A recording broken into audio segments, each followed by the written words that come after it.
Hey, what's up, y'all? Y'all know my slogan. I don't know it all, but I know what I've been through.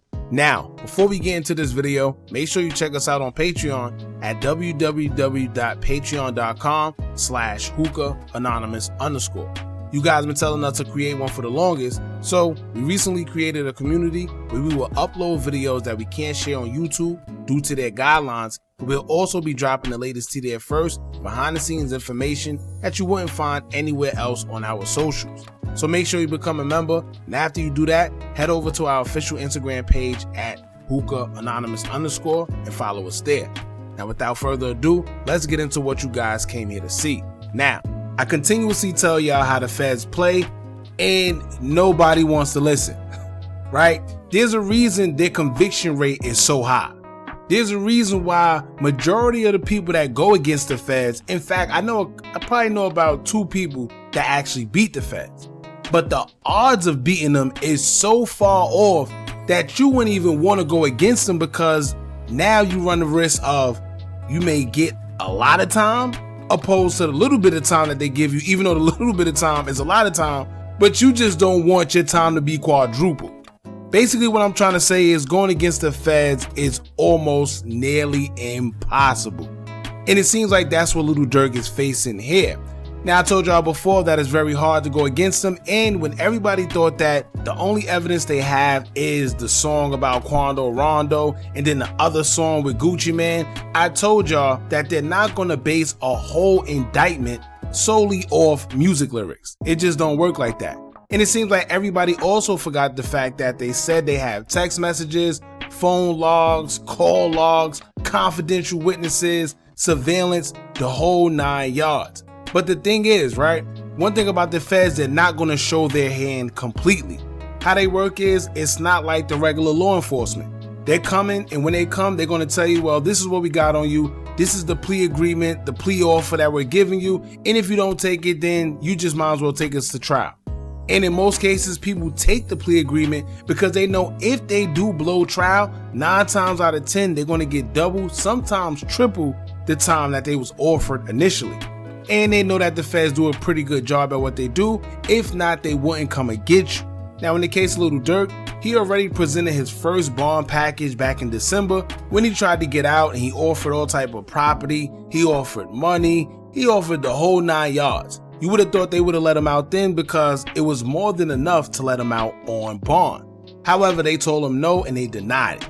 Then he came back in April with another bond package, and he told them, well, look, not only do I have more money this time, I have more properties, and we're going to throw in surveillance, and we're going to throw in very, very, very strict requirements when it comes to me reporting, so I should be able to get out, right? Well, then his attorney also threw in there that they might as well drop the M for hire charge against him completely and forget about his involvement, because the prosecutors used false accusations against Durk to sway the jury using evidence that had nothing to do with Lil Durk.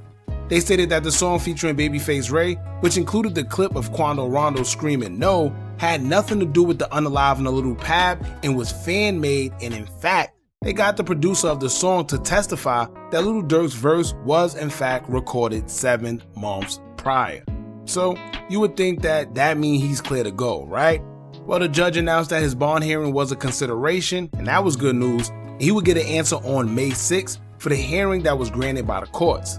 However, y'all know the feds are sneaky, and just when you think everything is all peaches and cream, here they come with more tricks from under their sleeve. Once again, if you think that they're basing the whole indictment solely around lyrics and songs and videos, then you're crazy.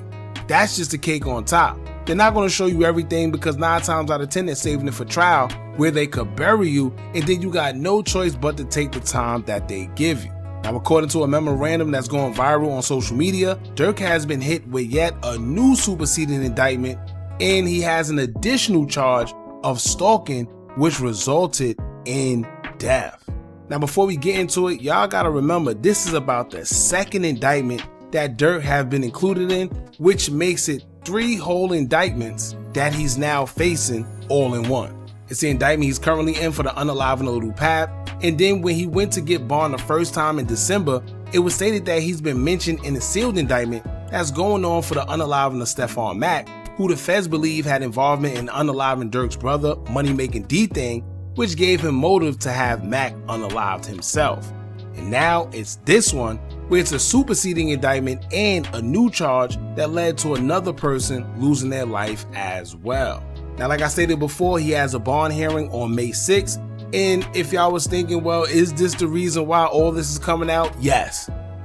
Make no mistake, they don't want this man getting out. I told y'all before, they do feel he's a flight risk, because if he's involved in all these indictments like they say they are, they don't really want to say what's going on because, of course, it's sealed.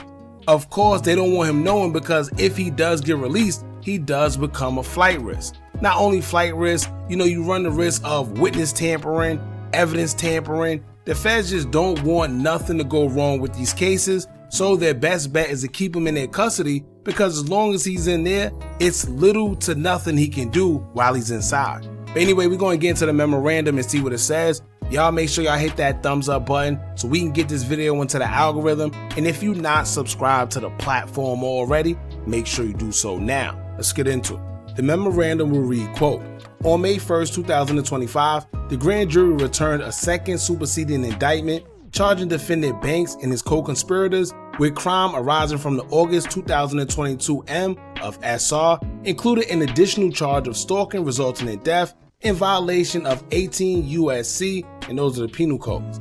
Defendant Banks had presented a false narrative that he is being prosecuted and detained because of his violent lyrics.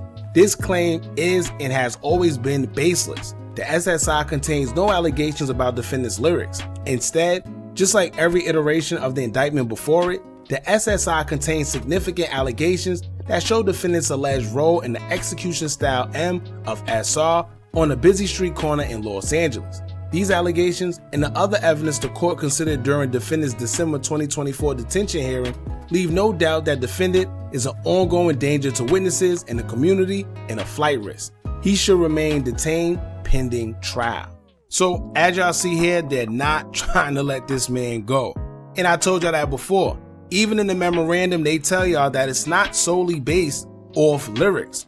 But shout out to Durk's attorney, because what they're doing is smart.